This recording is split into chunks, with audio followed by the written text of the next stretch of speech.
UP सरकार का आरोप है कि साजिश के पीछे पीएफआई है। जी हां, हाथरस में इंसाफ की मांग की आड़ में क्या पीएफआई और एसडीपीआई मिलकर दंगे की साजिश रच रहे थे? आपको बता दें कि पीएफआई और एसडीपीआई वही संगठन है जिस पर दिल्ली दंगे कराने का आरोप है। ये वही संगठन है जिन पर सीएए के विरोध में हुई हिंसा भड़काने का भी आरोप है।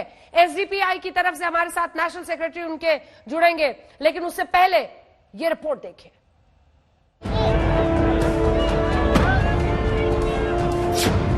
हाथरस में बड़ी साजिश का पर्दाफाश। जाति हिंसा फैलाने की थी तैयारी। नापाक मंसूबे का तैयार था ब्लूप्रिंट।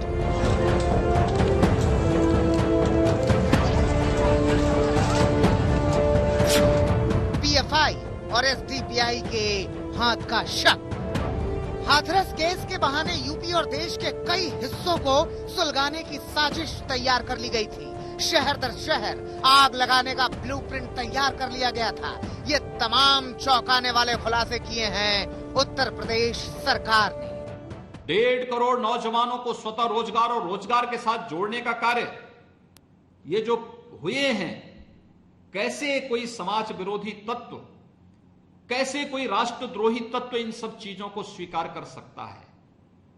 क्योंकि उन्हें तो जर्जर यूपी चाहिए था, दंगाग्रस्त यूपी चाहिए था, अराजक यूपी चाहिए था।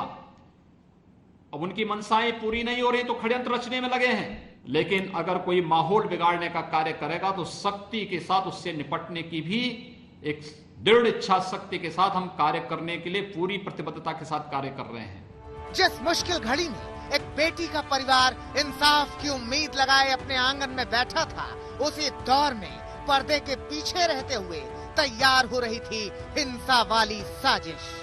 समाज के दुश्मनों ने साजिश की डायरी लिखनी शुरू कर दी थी। तैयारी इतनी पुख्ता हो रही थी कि हिंसा के अगुआ आग लगाने में सफल भी हो जाते।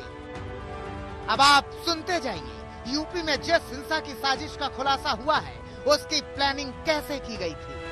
सबसे पहले जस्टिस फॉर हाथरस नाम से वेबसाइट तैयार की गई।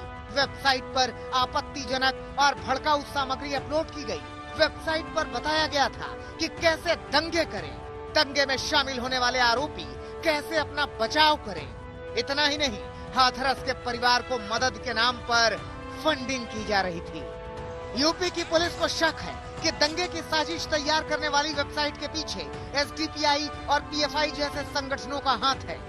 एक षड्यंत्र की इसमें साजिश है और जिसके बारे में विवेचना शुरू हो गई है और कुछ गिरफ्तारियां भी आगे इस संबंध में की जाएंगी। यूपी सरकार के दावों पर यकीन करें तो असामाजिक तत्वों की साजिश बहुत ही बड़ी थी। जिस तरह से सीएए के खिलाफ उग्र प्रदर्शन हुए और कुछ संगठनों ने हिंसा को भड़काया, वैसी ही साजिश इस बार भी थी। लेकिन गनीमत रही कि सुरक्षा एजेंसियों को वक्त रहते इसकी खबर लग गई और समाज को सुलगाने की कोशिश में जुटे आरोपियों के मंसूबे पर पलीता लग गया। सरकार की माने तो हाथरस बहाना था, इसके पीछे दंगे फैलाना था। जो इस वेबसाइट को आज सरकार की तरफ से दिया गया उसमें कुछ आपत्तिजनक कंटेंट थे। कहा यह गया कि लोगों को उकसाने के लिए, भीड़ में जाने के लिए कहा जा रहा है, जिसमें टाइट कपड़े न पहने, ढीले ढाले कपड़े पहनने की बात की गई है। टाई और गहने जैसे चीजों को नहीं लगाने की हिदायत दी गई है।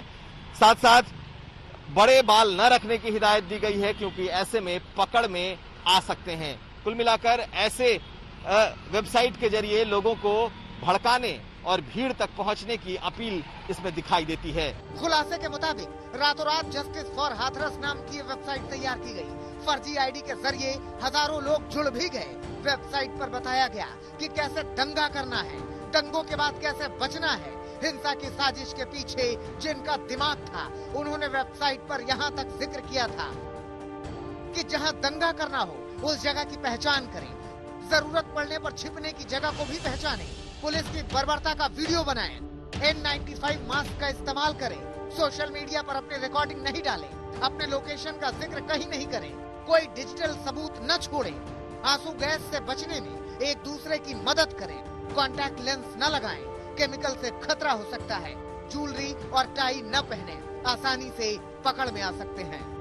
वेबसाइट के जरिए हिंसा की साजिश का खुलासा हुआ तो सुरक्षा एजेंसियां तुरंत एक्शन में आ गई। शिकंजा कसना शुरू हो गया।